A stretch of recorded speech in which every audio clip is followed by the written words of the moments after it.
Welcome back once again. This is Rod Powell, and you are back with You Should Get a License podcast edition, your number one source for information, education, and inspiration on what I feel is the most underrated career opportunity in business today, and that is a career in the insurance industry. And today we are talking to a sales leader in this business, actually someone who, when I was new, I looked at from afar, and we were talking earlier before, the podcast actually started about how you never know, who's watching you, because you never know who's watching you, because, whatever you do it could either be inspiring to someone else. It could be demoralizing to someone else. And this is someone who has certainly been, inspiring and motivating from the early stages of my career that, I looked at and I was like, yo, man, I got to keep pushing. I got to keep pushing to get like this guy, Well, I appreciate that, J-Rod. Thank you very much, man. He's affectionately known as the Big Cat. He is the president of Right Quote Insurance. He has helped over 35,000 families and individuals, protect themselves and become more educated about their financial wellness, about their insurance needs, and providing those solutions.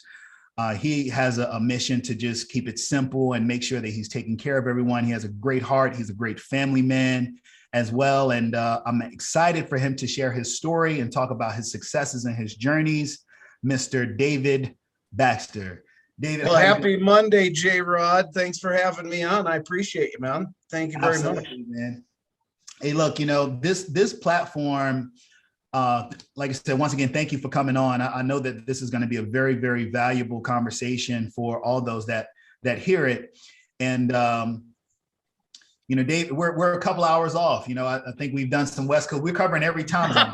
We're almost covering every time zone in the United States. Central. We don't have Central yet, and we've had East, but he's coming from the mountain area. With this platform, it really is about educating people who maybe have just entered the business and looking to find their way, or maybe have questions. Maybe they've met with a company, they've met a recruiter, and they want to get some of that real, peel back the layers of the onion, raw, 100%. Unfiltered. This is what the experience has been like. This is what you can get out of it. I know that in my own personal experiences, I like to talk about some of the good, some of the bad, and really, show, the overall big picture of how beneficial it can be, even going through, all of those processes. For sure. So I want to start off with this, because you run a full service agency now. Yep. And I want you really to speak to, what is your segment, of the business? What's your area of specialty? What do you focus on? What do you help people with on a day-to-day basis? So I would say I'm the business guy. So I like business because I feel like there's more moving parts, right? Like I like working with entrepreneurs, small business owners, because you get the best of all worlds. Like if you want to work with home and auto, they probably have a home and an auto, right? Like if you want to work with their health insurance, most likely they probably have either health insurance individually for themselves, say their wife and their family, or they probably have some group plan. And depending on the size and scale of their business, it could be, more challenging or less challenging to get it enrolled in a timely fashion. So I would say I like that part. I also like dealing in the weeds and like business, because I love business, right? Like I'm a business owner. I've owned businesses. My family's owned businesses throughout my whole life. So I would say the biggest part of like owning a business is knowing how to understand when you're talking to people like-minded, so if you're talking to a business owner, to have that, I would say, like-mindedness, to understand where they're at, to put yourself in their shoes and say, hey, bro, I get it, because I've been there, so that I would say is why I like business and why I like business owners. It's more challenging and there's more things going on. Yeah. I think that's so important to speak to for a couple of different reasons. One, when people think about entering insurance, many times they're just thinking, going into an individual's home, sitting at the kitchen table, and that's, the one way to do it.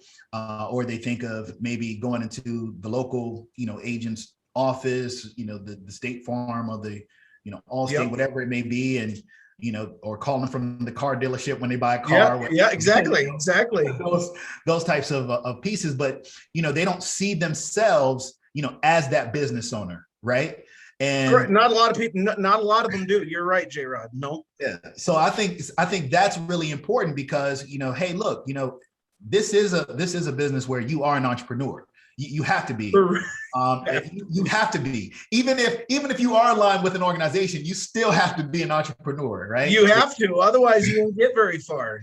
I think that's where a lot of people, if they think they got this big vision and they expect that there's going to be a lot of these, safety net checkpoints along the way, they're like, it's crazy. That doesn't happen. It doesn't happen. You got to surround yourself with a bunch of mentors that have been there that can say, you did that. What?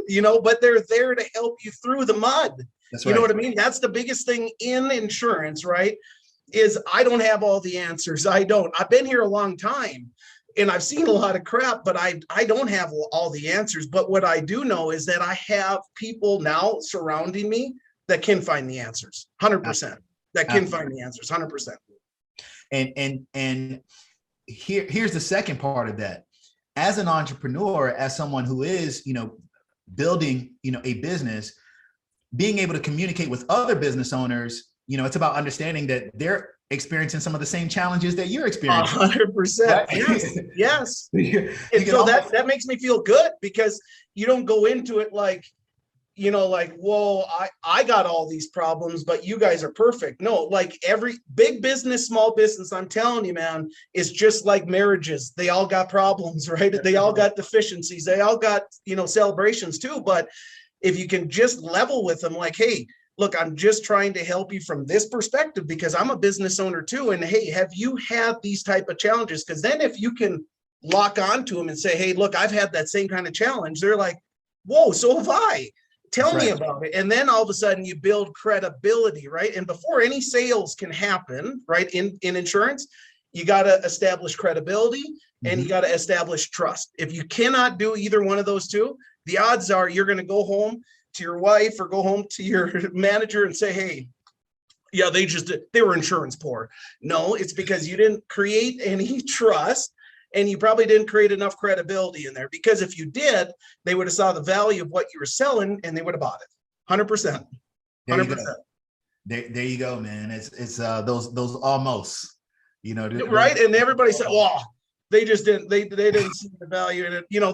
There's 1,000 excuses. We could all write books, right, J-Rod? But at the end of the day, it's because you were not a trustworthy enough person to that person. That's it. And that's not saying that you're not trustworthy. I'm just saying you didn't build the bridge between you and him or her or whatever and got there together, Absolutely.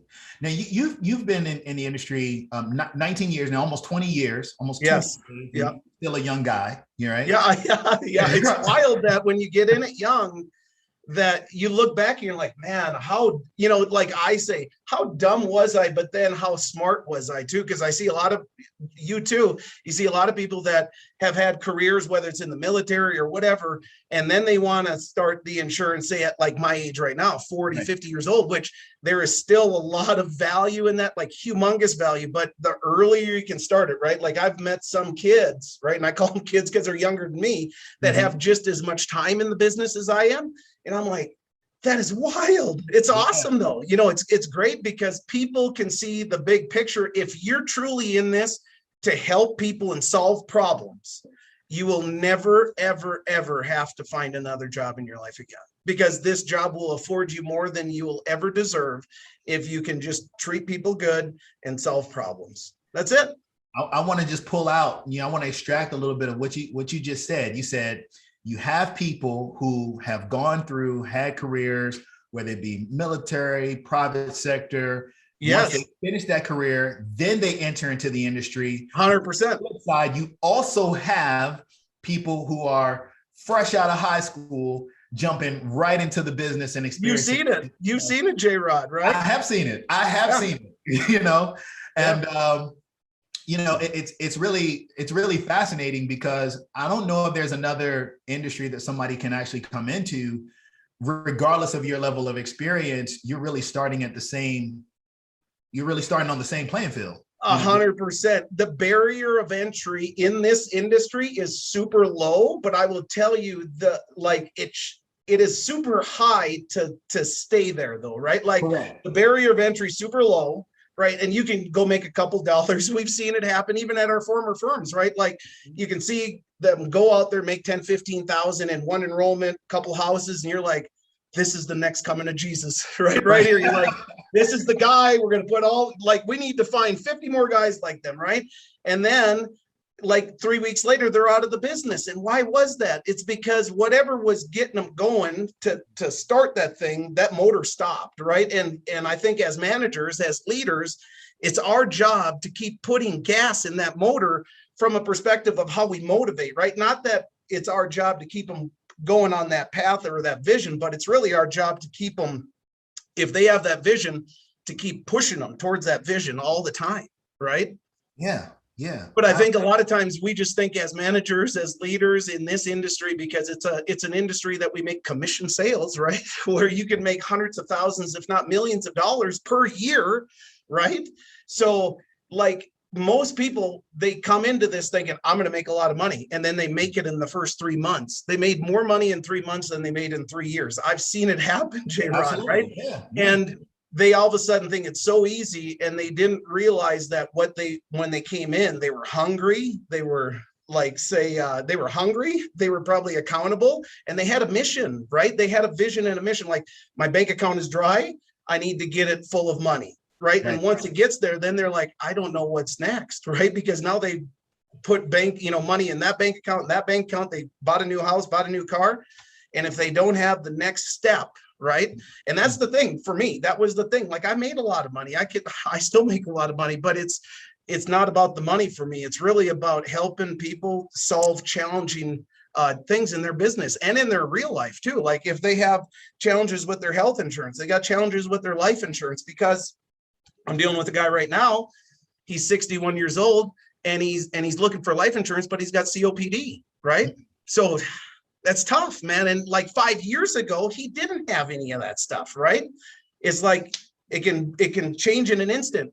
And you go from, it's like credit history, right? It's like you go from being credit worthy to like not being able to borrow a dollar. It's the same thing in insurance, right?